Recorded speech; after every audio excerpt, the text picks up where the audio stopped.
Patay ka na. Pinatay ka na namin. Multo yan, pare. Takbo na! Magno, teka! Hintayin mo ako! Huwag mo ko iwan! Magno! Mamamatay kayo! Bilisan mo, dali! Sinusundan niya kami. Kailangan makalayo kami sa kanya. Bibilisan ko pa pagtakbo ko.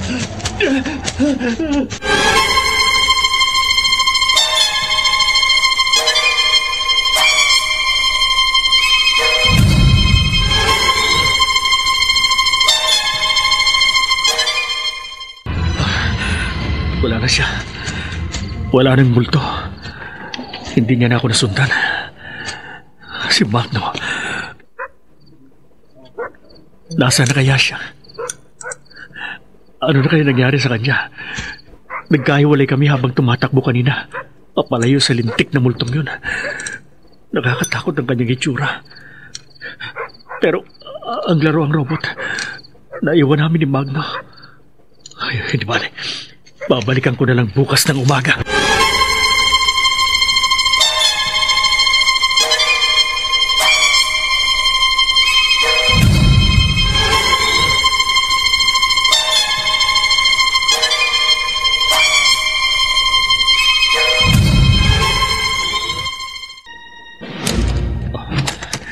Nandito na ako sa bahay. Sige, laro ulit tayo ha. Si Tonton? Gising pa. Sino ko usap niya? Pupunta ako sa kanyang kwarto. Ton? Anak? Dito na si Papa. Teka lang ha. Huwag ko nga alis dyan ha. Anak, sino bang kalaro mo?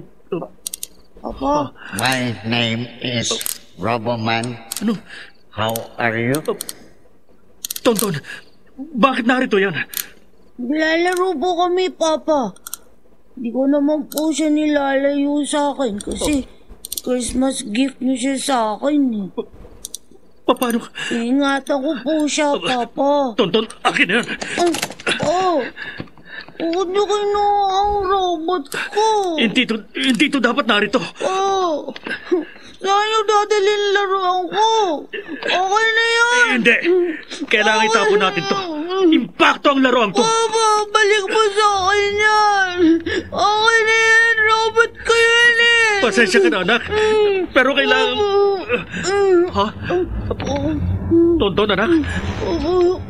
Anong nangyayari sa'yo? Tonton? Anak? Oh, Diyos ko. Anak? Oh, hindi na siya kumikilos. Anak! Anak, umising ka! Tonton!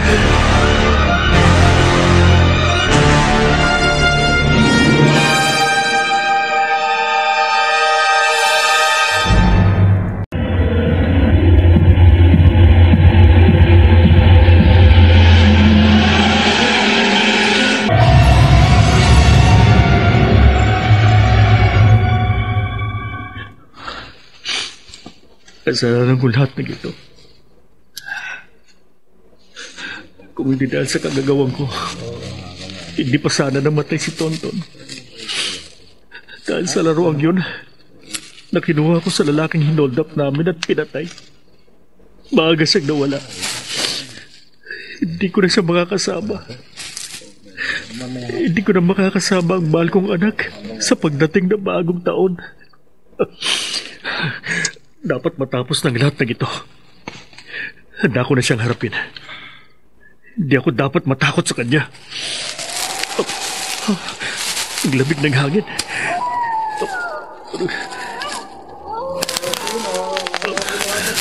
Bigla lumakas ang hangin.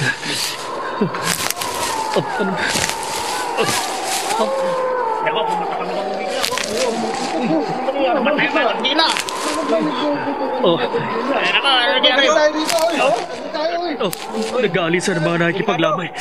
Teka, hintay, huwag kayong umalis! Sandali! Tigas, nakakatakot dito eh. Hintay ko! Huwag kayong umalis! Sandali lang!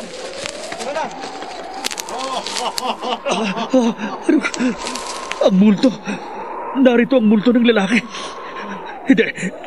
Hindi ako dapat na matakot. Malapit ng katapusan ninyo. Hindi ako natatakot sa'yo. Sige, gawin mo gusto mo. Patayin mo ako! Patayin mo ako! Ano pang hinihintay mo? Patayin mo na ako! Maghintay ka lang, hangal. Maghintay ka lang.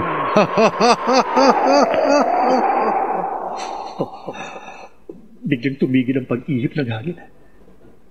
At nawala na ang multo. Ang mga kandila. Biglang nagsindi ang mga kandila. Ako na lang mag-isa dito. Tuluyan na nag-alisan ng mga naglalamay dahil sa takot.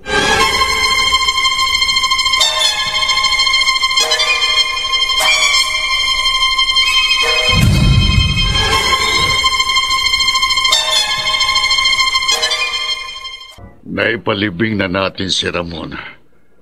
Ano ngayon ang binabalak mo, Naida? Hindi ko pa alam, Tay. Naguguluhan ako. Kung gusto mo, doon na muna tayo sa bahay. Doon tayo tumira ni Dodot. Hindi, Tay. Ayokong umalis dito. Dahil ang bahay na to ang tanging alaala na naiwan sa amin ni Ramon. Hindi ka ito maaaring iwan. Naiintindihan kita. Pero kung sakali, laging bukas ang bahay namin ng iyong inay para sa inyo ni Dodot. Ha? Alam ko yun, Tay.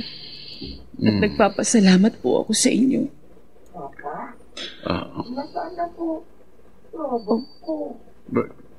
Tay, ano yun? Si Dodot. Sinong kausap niya? Basta, Papa. Dadala niyo sa akin. Robot ko, ha. Halika. Halika. Puntahan natin si Dodot. Hindi ko gusto mga narinig ko sa kanya. Oo. Dalian mo, Naida. Oo, Itay.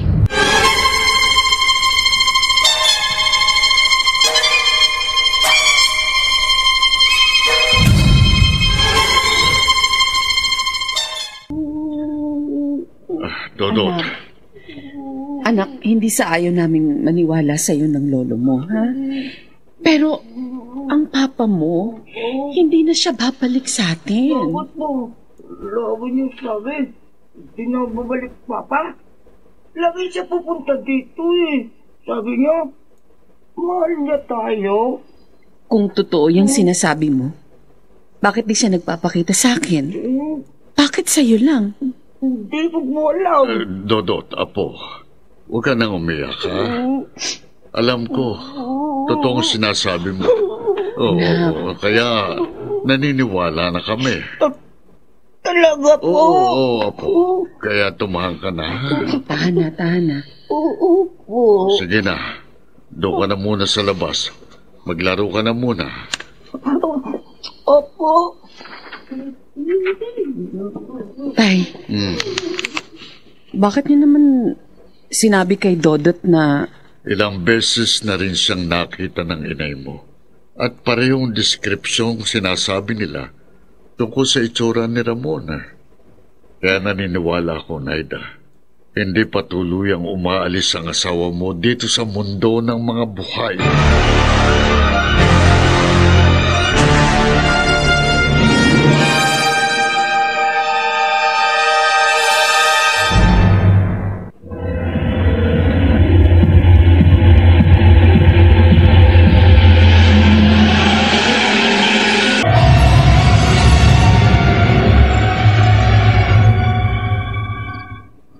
Maaaring mabigat ang kanyang dahilan kung bakit hindi pa siya tumatawid sa kabilang buhay.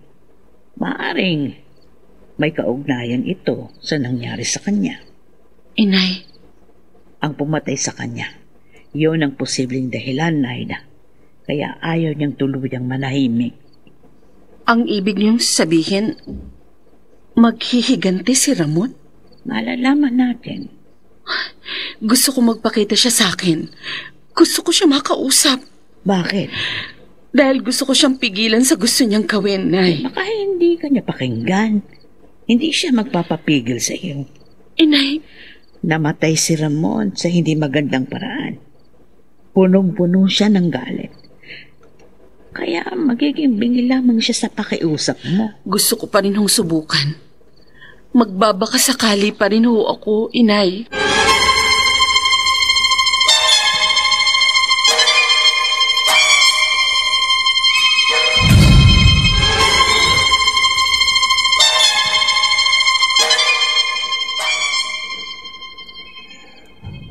Wala nang gusto makipaglamay sa burol ng anak ko dahil sa nangyari kagabi. Natakot sila. Kaya kaming dalawa na lamang ni Tess ang nagbabantay kay Tonton. Pati mga kaibigan ko, hindi na rin pumunta. Kahit si Magno na itinuturing kong matalik na kaibigan, wala rin. Si Magno, ano na kaya nangyari sa kanya? Mula nang magkahiwalay kami dahil sa pagmamadali makatakas sa multo, hindi na nagpakita. Nasaan na kaya siya? Ano na kaya nangyari sa kaibigan ko?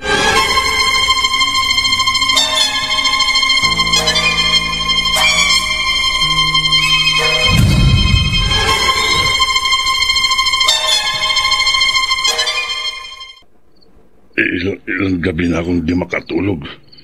At ayaw ko rin lumabas dito sa bahay. Ayaw ko makita ang multo. Ha? Biglang humangin. Saan galing ang hangin? Sarado naman ang mga bintana at pintuan ng bahay ko. Saan dadaan ang hangin? Malulung ang aso. Hindi ka makaliligtas sa akin, hangal. Ang multo? Hindi mo ako mapagtataguan. Hindi. Lumayo ka. Layuan mo ko. Hindi ka naaabuti ng bagong taon. Dumating na ang wakas mo. Huwag kang lalapit. Wag. Mamamatay ka na!